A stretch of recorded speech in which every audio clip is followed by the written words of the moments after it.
governador. Neste momento, essa é a campanha maior que temos. Você sabe, daqui a 2 anos teremos campanhas também aos municípios. Mas a proposta original de uma campanha política é sempre discutir propostas. Estamos num momento pré-eleitoral extremamente tenso e óbvio que a gente quer entender se esta será a tônica desta campanha toda. Deputada Clarissa Garotinho, começo com a senhora. Seja bem-vinda. Boa tarde. Boa tarde, é um prazer estar falando com você mais uma vez aqui no Prós e Contras, Adalberto, também cumprimentar o Alberto, nosso cientista político. Olha, eu acho que o clima de tensão política no Brasil só vai diminuir quando a oposição abandonar essa tentativa frustrada de tentar todos os dias atrapalhar o governo do presidente Bolsonaro. A oposição, ela vem desde o primeiro dia tentando sabotar o governo, mesmo sendo um governo que enfrentou a maior crise sanitária já vista, né, na nossa geração, e mesmo assim foi um governo que conseguiu apresentar propostas. Então, esse clima de caos só vai diminuir quando a oposição entender que a forma como a oposição está sendo feita, ela está prejudicando o Brasil. Eu vou falar sobre isso daqui a pouquinho mais, vou te dar alguns exemplos, Adalberto, mas eu queria também ouvir a opinião do nosso cientista político. Mas eu acho que a oposição ela criou, desde o primeiro dia do governo Bolsonaro, um ambiente de caos no Brasil. Aliás, o PT ele é especialista em fazer oposição. Não posso dizer o mesmo em termos de governo. Professor Alberto Carlos Almeida, seja bem-vindo, boa tarde. Qual a sua opinião? Nós estamos numa tensão muito acelerada, muito além do que seria razoável num momento de campanha política, ainda pré-eleitoral, mas enfim, do ponto de vista prático, a gente está em campanha política desde o ano passado. Boa tarde, Adalberto, boa tarde, deputada Clarissa Garotinho. Nós estamos em plena campanha eleitoral. Eu fico vendo algumas pessoas falando, olha, se está assim agora, imagina quando a campanha começar, mas a campanha já começou.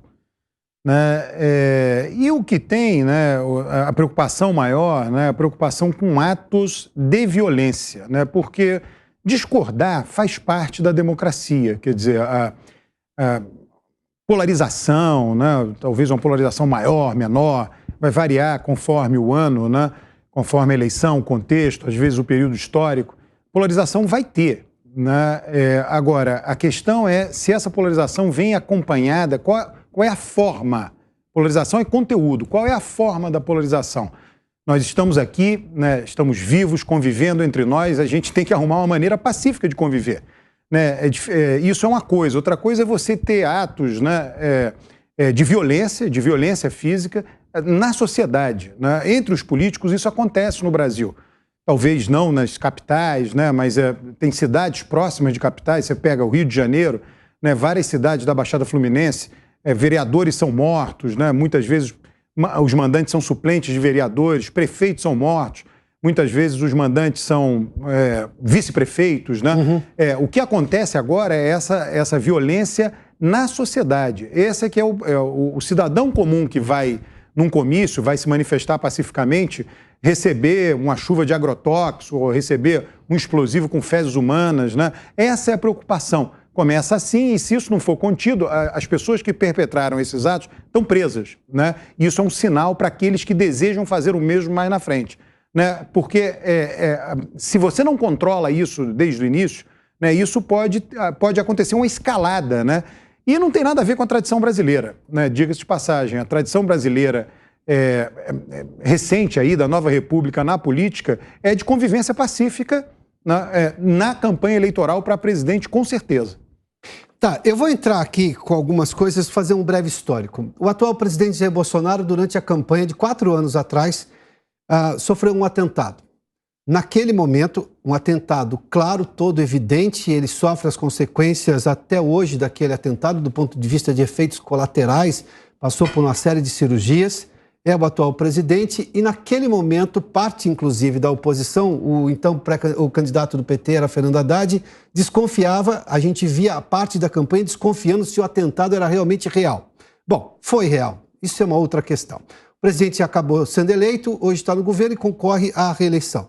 Tivemos mais recentemente, além deste caso de Foz do Iguaçu, em que os dois lados são, de alguma forma, identificados como um do PT e outro apoiador do Bolsonaro, mas ninguém ali estava em nome de nenhum dos candidatos. É bom deixar claro. Óbvio que natural as pessoas vão ser partidárias de um ou de outro, até porque temos uma eleição polarizada. Mas tivemos recentemente também esse arremesso de bombas com fezes num evento do ex-presidente Lula na Cinelândia, no Rio de Janeiro, além desse clima tenso entre os poderes. Deputada, eu começo com a senhora. Como é que a gente resolve? Porque o histórico não é favorável a uma pacificação e uma discussão de propostas, embora seja esse o objetivo de uma campanha. Como é que a gente muda a chave disso num momento conturbado como esse? Olha, primeiro dizer que eu concordo com o cientista político quando ele diz que esses atos de violência já aconteceram em outras campanhas eleitorais. Aqui mesmo no meu estado, na Baixada Fluminense, nós vimos vereadores de mandato perdendo, né, suas vidas, pessoas em campanhas eleitorais. Isso não acontece só no Brasil. Infelizmente, isso tem acontecido no mundo todo. Recentemente, a gente viu, né, o ex-primeiro-ministro lá no Japão, que levou um tiro, né? Morreu em pleno palanque eleitoral. É algo que a gente teme. A maioria dos políticos acaba tendo que andar em carros blindados durante o período eleitoral, e isso é muito complicado. O que não quer dizer que esses atos de violência de pessoas extremistas, né, reflitam a posição e a postura de nenhum dos candidatos. Eu nunca vi o presidente Bolsonaro incitar nenhum ato de violência. Mas, infelizmente, já vi membros do PT, né, já vi o Lula pedindo para que invadisse a casa de parlamentares, que fosse para frente da casa dos parlamentares. Eu me recordo de quando o Lula foi preso, a Gleisi, né, Hoffmann, a presidente nacional do PT, disse que ia ter que morrer gente. Né? Quando o Mantega também foi preso, o presidente aqui do PT, no Rio de Janeiro, também disse que ia ter que chamar um monte de gente para porrada. Então, infelizmente, o que a gente vê é que alguns líderes partidários, eles acabam incentivando esse clima de caos no país, e isso não é bom. Então, a manifestação do presidente Bolsonaro, quando nós vimos o atentado que aconteceu em Foz do Iguaçu, foi justamente dizer: essas pessoas não me representam. E cabe a nós, que somos políticos, que somos líderes, mostrar para aqueles que nos seguem que a violência não nos representa. Agora, quando a gente vê, né, queima de arquivo acontecendo, uma morte que não está explicada até hoje, como a morte do Celso Daniel, a gente vê que atos de violência muitas vezes são praticados, inclusive, sob a liderança, né, de algumas figuras partidárias. Esse clima de acirramento ele tem que acabar. Né? Infelizmente, a gente está vivendo um momento em que familiares não almoçam juntos mais porque discutem de política. Pessoas saindo de grupos de família no WhatsApp, porque a discussão política chega a um ponto, né, que não tem... Então, a gente tem que entender o seguinte: a paz, o amor, né, entre as famílias, entre os amigos, entre os seres humanos, elas têm que estar acima dessas questões políticas. Nós devemos discordar, mas dentro de um ambiente democrático, fazendo o debate saudável. E nesse ponto, eu acho que o PT ele não tem favorecido isso. Porque, como eu disse, o PT e a esquerda eles são especialistas em promover o caos. Eles são especialistas em fazer oposição.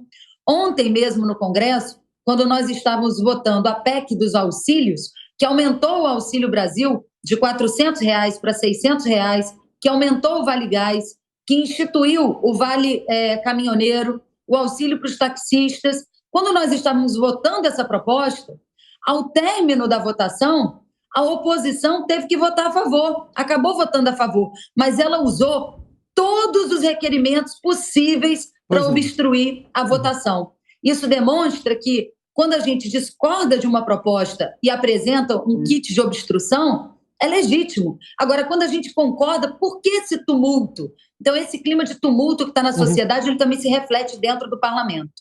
Professor Alberto Carlos Almeida, qual é a sua posição? Porque temos um histórico que precisa ser levado em conta. O presente é resultado do passado e a gente tem que tentar reescrever o futuro de uma maneira melhor se a gente não concorda com o que estamos vivendo. Qual é a sua posição, levando-se em conta, claro, esse passado recente, que eu fiz menção aqui a vários fatos? A gente pode se recordar de todas as eleições presidenciais ocorridas no Brasil, tá? Até de 94 para cá, você tinha uma disputa entre 94, 98, 2002, 2006, 2010, 2014, sempre foi uma disputa entre PT e PSDB. E não aconteceu nenhum ato dessa natureza. né? O que mudou na disputa? O PT continua lá. O que mudou foi a ausência do PSDB na disputa, né? O PSDB foi substituído por um outro contendor. E aí esses atos de violência surgiram. Então isso é um ponto para reflexão. Eu acho que é um ponto importante para reflexão. O senhor acha que o fato de ser agora o presidente Bolsonaro e o grupo político dele é o que alterou esta relação? Porque a gente viu, por exemplo, durante lá atrás, eu sei porque me permitam aqui os 30 anos de jornalismo, eu via por parte da esquerda declarações extremamente duras contra então o governador Mário Covas, que é um democrata, sempre foi um democrata, saudoso governador Mário Covas, um democrata de origem. O senhor acha que só isso explica o momento? Não, a gente tem que escolher o que a gente está debatendo aqui. São declarações ou são atos físicos de violência? Declarações duras sempre tiveram, né? Eu estou me referindo a atos de violência. Drones, né, explosivos, coisa do gênero. E estou só chamando a atenção de um fato. É um fato, né? Nunca houve explosivo com fezes humanas enquanto a disputa era PT e PSDB, né? Ela deixou de ser. E isso passou a acontecer. Pode não ter nada a ver. Eu só estou dizendo que foi assim que aconteceu. Pode não ter nada a ver, pode ser só coincidência. Vamos lá, só para pegar o caso do atentado. Já vou a senhora também, deputada, só um instantinho. Mas aquele atentado contra o presidente lá em 2018, o Adélio Bispo, de novo, essa é uma questão que me chama a atenção neste caso agora de Foz do Iguaçu. Juiz de Fora foi, né? Mas vamos lá. O Adélio Bispo era identificado como simpatizante do PSOL. Uma coisa é ele ser simpatizante do PSOL, a outra é ele estar amando do PSOL. Isso nunca foi comprovado. O fato dele ter ali alguma foto com o PSOL ou curtir páginas da esquerda, isso é uma questão. Este caso, por exemplo, de Foz do Iguaçu, que foi extremamente partidarizado e politizado, também não quer dizer que ninguém ali estava amando do partido. Ninguém atirou a mando do partido de um candidato, mas são simpatizantes deste e daquele. Não tem dois pesos e duas medidas nessa análise, então? Pelo que eu entendi do Adélio, o Adélio é um desequilibrado mental, né? Eu acho que foi um ato de alguém que sofre de desequilíbrio mental. Pelo que eu entendi, né? No caso de Foz do Iguaçu, tinha uma festa de aniversário temática, né? Que o tema era PT e, né, quem estava... o aniversariante era alguém que tinha sido candidato do PT, né? E era num clube, né? A pessoa soube porque era associado do clube, o outro que foi lá e perpetrou o crime soube porque era associado do clube, né? Não conhecia, não tinha um conhecimento anterior, né? Eu acho que são coisas, e parece que quem atirou, quer dizer, ambos lá, no final das contas, todo mundo atirou, não tem nenhum precedente para desequilíbrio mental, né? Pode ter sido um surto momentâneo. O Adélio não, o Adélio, tudo veio a mostrar que ele sofre de transtornos, de patologia mental. Deputada Clarissa Garotinho, qual a sua opinião sobre essa questão do Adélio e também agora a forma como foi explorado um caso e agora este caso de Foz do Iguaçu também? Porque isso tem muito a ver com a tensão que nós estamos vivendo.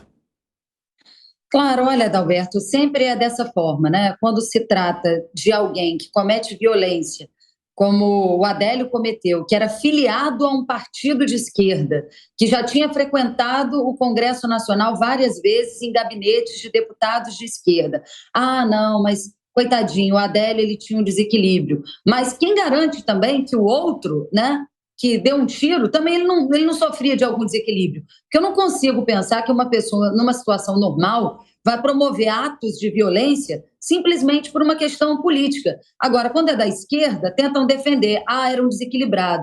Agora, se é alguém da direita, não, esse aí fez porque era violência política mesmo. Então, não tem diferença. O que existe ali foi que o presidente sofreu um atentado. E vamos lembrar que antes mesmo da campanha eleitoral iniciar, o deputado Jean Willis, que era um deputado de esquerda, dentro do plenário, ele cuspiu na cara do presidente Bolsonaro. E depois de ter sido enviado ao Conselho de Ética da Câmara dos Deputados, ele disse que não estava arrependido e que faria tudo de novo. Isso não é um ato de violência? Isso não incentiva a sua militância a agir com violência? Então, existem atos de extremos de todos os lados. Eu não vou dizer que esses atos eles são incentivados, né, pelas suas lideranças, nem pelo Lula, nem pelo presidente Bolsonaro. Mas o fato é que a gente vê líderes e lideranças políticas, inclusive com mandato, como tinha o deputado Jean Willis, provocando atos de violência. Porque, para mim, ele cuspir na cara de um outro deputado, dentro da Câmara dos Deputados, um ambiente onde a gente tem que debater, ali é o parlatório, é o lugar da fala, é o lugar do debate político. um cuspe na cara de alguém, isso é sim um ato de incitação à violência. Então a gente tem que parar com esse discurso, né, de que quando é de um lado, não, é porque tinha algum desequilíbrio mental, quando era o outro, não, é porque o presidente está promovendo a violência. Aliás, esse clima que a esquerda criou no Brasil é de que tudo que acontece no Brasil é culpa do Bolsonaro. A gente tem que parar com isso. Isso é um discurso que promove o caos. Isso é um discurso que a oposição faz desde o primeiro dia do presidente Bolsonaro e que está criando esse clima de instabilidade no Brasil. Quando você me perguntou, Adalberto, sobre a questão do PSDB, isso não tem nada a ver, porque o PSDB era um outro tipo de direita. É a direita que a esquerda gosta. Tanto é que o Alckmin, que foi tucano de carteirinha a vida inteira, hoje ele é vice de quem? Ele é vice do Lula. Bom, vamos lá, até porque teve um movimento, alguns partidos políticos se uniram para entregar o que eles chamaram de um pacto pela paz ao Tribunal Superior Eleitoral. O evento foi ontem, quarta-feira. Após o assassinato desse tesoureiro do PT em Foz do Iguaçu, os partidos políticos da coligação da pré-candidatura Lula à presidência também se encontraram com o ministro Alexandre de Moraes. Vale só lembrar que tanto o presidente Bolsonaro quanto o presidente Lula condenaram este caso de Foz do Iguaçu. Acompanhe a reportagem de Yasmin Costa. Uma comitiva de parlamentares passou pelo Tribunal Superior Eleitoral, todos com uma pauta em comum: paz nas eleições. A agenda foi com o presidente interino do TSE, o ministro Alexandre de Moraes. A primeira reunião foi com representantes do MDB, PSDB e Cidadania. Os partidos apresentaram um manifesto pela paz. No documento, as legendas destacam que não importa de que lado parte a violência, qualquer ato que atente contra a integridade física de qualquer pessoa tem que ser repudiado, condenado e punido com o máximo rigor da lei. A pré-candidata à presidência, Simone Tebet, disse que Moraes garantiu que a Justiça Eleitoral vai seguir a lei. Do nosso lado, o nosso compromisso com a democracia, com as instituições democráticas, que do nosso lado não haverá fake news, nós estaremos tratando adversários como adversários e não como inimigos, que nós estamos aqui pedindo, conclamando que os demais pré-candidatos assumam o compromisso que estamos assumindo de um pacto de não agressão nessas eleições e que nós estamos aqui reforçando que acreditamos, confiamos na Justiça Eleitoral, no pleito eleitoral e vamos respeitar o resultado das urnas. Moraes também recebeu parlamentares e dirigentes de partidos que fazem parte da coligação Lula-Alckmin. Eles apresentaram 2 documentos ao ministro. O primeiro, uma espécie de memorial descritivo com todos os eventos violentos ligados ao presidente Jair Bolsonaro desde 2018. O segundo, um pedido para que o presidente Jair Bolsonaro se abstenha de qualquer ato de incitação à violência e que ele use seus meios de comunicação pessoal para incentivar os apoiadores a não reagirem violentamente no período eleitoral. O senador Randolfo Rodrigues, líder da oposição no Senado, confirmou que, em caso de descumprimento, pode ser aplicada uma multa de R$1 milhão por dia. Nós pedimos que o senhor presidente da República, notadamente, e o seu partido político se abstenha neste período pré-eleitoral e no período eleitoral de qualquer ato de incitação à violência, que o presidente da República se dirija por todos os meios de comunicação que ele tem para incentivar os seus apoiadores a não utilizar, a não reagirem violentamente durante esse período eleitoral. Nós pedimos que esses atos da parte do presidente da República ocorram no prazo máximo de 24 horas após a deliberação do Tribunal Superior Eleitoral. Os parlamentares também pediram que o TSE faça uma campanha institucional pela paz nas eleições.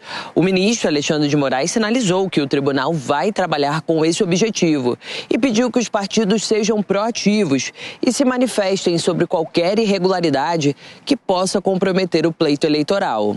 A oposição também apresentou uma consulta pública ao TSE para que seja proibida a circulação de pessoas portando armas e a entrada nos locais de votação e sessões eleitorais. No pedido, eles também citam a possibilidade de o porte só ser permitido aos integrantes das forças de segurança que estejam no exercício da atividade. O argumento é que tanto os candidatos quanto os eleitores estão sob elevado risco, inclusive de vida. Quando se quer o bem coletivo, é preciso lembrar que a honestidade intelectual não pode faltar. No movimento ali, obviamente, os deputados mais ligados à esquerda estão dizendo que o presidente Bolsonaro tem que se abster de qualquer incentivo à violência, o que, obviamente, é razoável, é o mínimo que se pode esperar. Mas não citaram, por exemplo, até porque o PT agora vai receber uma representação, o caso daquele vereador petista, Manuel Eduardo Marinho, também conhecido como Maninho do PT, em que o ex-presidente Lula, num discurso em Diadema, disse o seguinte: então, Maninho, eu quero, em teu nome, agradecer a toda a solidariedade do povo de Diadema, porque foi o Maninho e o filho dele que estiveram nessa batalha. Maninho empurrou um empresário na porta do Instituto Lula quando foi decretada a prisão pelo juiz Sérgio Moro. Naquele momento, ele foi preso, inclusive, por tentativa de homicídio. Não é o caso de citar isso também, mas, professor Alberto Carlos Almeida, a sua última participação, por gentileza. Não, eu só quero que fique claro, né? Eu não sou político, eu estou aqui como analista, não estou defendendo nem um lado nem outro. Né? Diferentemente da deputada, ela faz parte da aliança governista, faz todo sentido defender o governo. Eu estou totalmente à vontade para concordar com a deputada e dizer um absurdo que Jean Willis fez. Né? É um fato. Você não utiliza violência, falta de decoro parlamentar. Enfim, eu não tenho compromisso com esquerda e direita nenhum. Eu estou aqui analisando, tá? Eu estou falando fatos. Tudo que eu trouxe aqui são fatos. Adélio, patologia mental, ele não tinha emprego. Esse rapaz que atirou no outro lá em Foz do Iguaçu, agente penitenciário. Pode ser que ele tenha uma patologia mental, que seja feito exames com ele. Agora, será muito grave um agente público, agente penitenciário com patologia mental. Adélio não, ele não tinha emprego por causa da patologia mental dele. Né? Então é uma coisa comprovada. Então eu não estou aqui dizendo que um lado tem patologia e outro não. O outro tem que ser investigado. Né? Eu não estou aqui defendendo o governo nem atacando o governo. Eu estou aqui trazendo fatos. Deputada Clarissa Garotinho, 1 minuto para a senhora também, para suas conclusões sobre, obviamente, este momento de tensão e para onde conseguiríamos ir nesta eleição. Olha, primeiro eu quero dizer que eu não me elegi na base do governo, apoio o presidente Bolsonaro hoje por convicção, não tenho um cargo no governo federal, apenas estou preocupada com o futuro do Brasil. Como eu disse, esse clima de tensão ele foi iniciado antes mesmo das eleições. Eu me lembro daquelas manifestações, né, quando o cientista político disse, nós não tivemos atos de violência, nós tivemos sim, durante as manifestações que pediam em todo o Brasil a redução do preço das passagens de ônibus. A gente viu guerra dos Black Blocs, a gente viu bombas, artefatos sendo lançados contra a população, a gente viu muita coisa acontecer ali. Eu me lembro também que quando estava sendo votado o impeachment da Dilma, o presidente da CUT disse que se derrubassem a Dilma era para a população pegar em armas e sair nas ruas. Ora, então isso não é incitar a violência? Então eu estou dando aqui fatos concretos. Eu sou apoiadora do presidente Bolsonaro, não apoio nenhum tipo de violência, nunca vi uma declaração do presidente Bolsonaro incitando a violência, pelo contrário. Aqueles que praticam violência não nos representam, queremos uma campanha limpa e propositiva.